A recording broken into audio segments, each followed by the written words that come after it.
Fala galera, beleza? Então vamos resolver um exercício.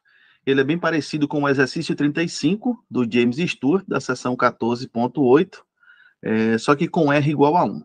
O exercício ele diz o seguinte: determine as dimensões do paralelepípedo de maior volume que pode ser inscrito na esfera x2 mais y2 mais z2 igual a 1, cujas arestas sejam paralelas aos eixos coordenados. Bom, para determinar as dimensões do paralelepípedo, vamos considerar x, y, z como sendo um vértice do paralelepípedo no primeiro octante, de forma que suas arestas elas medem 2x, 2y e 2z, respectivamente, né? Bom, então, o seu volume, que é dado pelo produto dessas dimensões, é 8 vezes x vezes y vezes z. Então, v de x, y, z é igual a 8x, y, z. Assim, o problema consiste em maximizar a função v, sujeito à seguinte restrição. O ponto tem que estar na esfera. Então, g de x, y, z é igual a x2 mais y2 mais z2 menos 1 igual a 0. De acordo com o método dos multiplicadores de Lagrange, precisamos resolver o seguinte, ó, o gradiente de v é igual a lambda, que multiplica o gradiente de g, e g de x, y, z é igual a 0. Bom, se a gente calcular o gradiente de v, a gente precisa determinar a derivada de v com relação a x parcialmente, derivada parcial de v com relação a y, derivada parcial de v com relação a z. De modo que derivar parcialmente v com relação a x é considerar y e z constantes, de modo que a derivada com relação a x de 8x y, z é igual a 8yz. A derivada parcial de v com relação a y é considerar x e z constantes, de modo que a derivada parcial com relação a y de 8x, yz é igual a 8xz. Derivar parcialmente v com relação a z é a mesma coisa que derivar com relação a z, 8x, yz. E para isso, x e y são constantes para a gente, de modo que essa derivada parcial é igual a 8xy. Bom, de modo semelhante, vamos calcular as derivadas parciais de g com relação a x, y e z, uma vez que eu preciso do gradiente de g. Então, g de x, né, é a derivada parcial com relação a x de x2 mais y2 mais z2 menos 1. Y e z são constantes, e eu só preciso derivar x ao quadrado, que é igual a 2x. Derivada parcial de g com relação a y é a mesma coisa que derivar com relação a y, x2 mais y2 mais z2 menos 1. Nesse caso, x e z são constantes, e eu só preciso derivar y ao quadrado, cuja derivada dá 2y. Por último, a derivada de g com relação a z é a mesma coisa que derivar parcialmente com relação a z, x ao quadrado mais y ao quadrado mais z ao quadrado menos 1. Nesse caso, x e y são constantes e basta derivar z ao quadrado, de modo que a sua derivada é igual a 2z.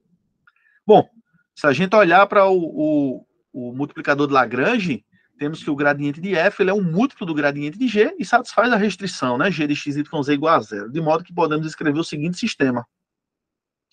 A minha v de x é igual a lambda g de x, v de y é igual a lambda g de y, v de z é igual a lambda g de z, e g de x, y, z é igual a 0. Ou seja, 8yz é igual a lambda 2x, 8xz é igual a lambda 2y, 8xy é igual a lambda 2z, e x ao quadrado mais y ao quadrado mais z ao quadrado é igual a 1. Bom, observando essas três primeiras equações, temos que lambda tem que ser diferente de 0. Uma vez que, se a gente considera lambda igual a 0, nós teríamos que x, y, z era igual a 0, a restrição x2 mais y2 mais z2 igual a 1 não é satisfeita. E dessa forma, nós não podemos considerar lambda igual a 0. Então, a primeira observação é que lambda tem que ser diferente de 0. Bom, multiplicando agora minhas equações por x2, y2 e z2, respectivamente, né, a primeira, a segunda e a terceira, ficamos com o seguinte sistema de equações. 4xyz é igual a lambda x ao quadrado, 4xyz é igual a lambda y ao quadrado, 4xyz é igual a lambda z ao quadrado.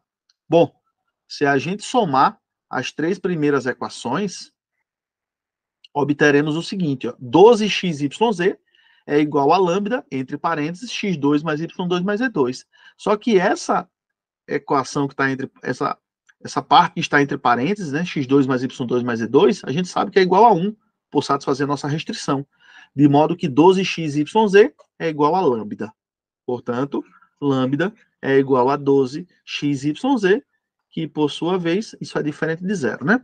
Bom, uma vez que a gente tem essa expressão, eu volto no meu sistema e substituo o valor de lambda que eu encontrei, né? Lembrando que lambda é 12xyz. Ao fazer essa substituição, chegamos na seguinte expressão. 4xyz é igual a 12x ao cubo yz, 4xyz é igual a 12xy ao cubo z, e 4xyz é igual a 12xy ao cubo.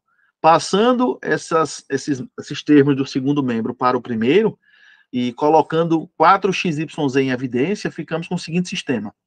4xyz que multiplica 1 menos 3x ao quadrado, isso é igual a zero. 4xyz que multiplica 1 menos 3y ao quadrado, isso é igual a zero. 4xyz que multiplica 1 menos 3y ao quadrado, isso é igual a zero. Bom, a gente já sabe que x, y, z são positivos, né? Eles são diferentes de zero. De modo que 1 menos 3x ao quadrado tem que ser igual a zero, 1 menos 3y ao quadrado tem que ser igual a zero, e 1 menos 3z ao quadrado tem que ser igual a zero.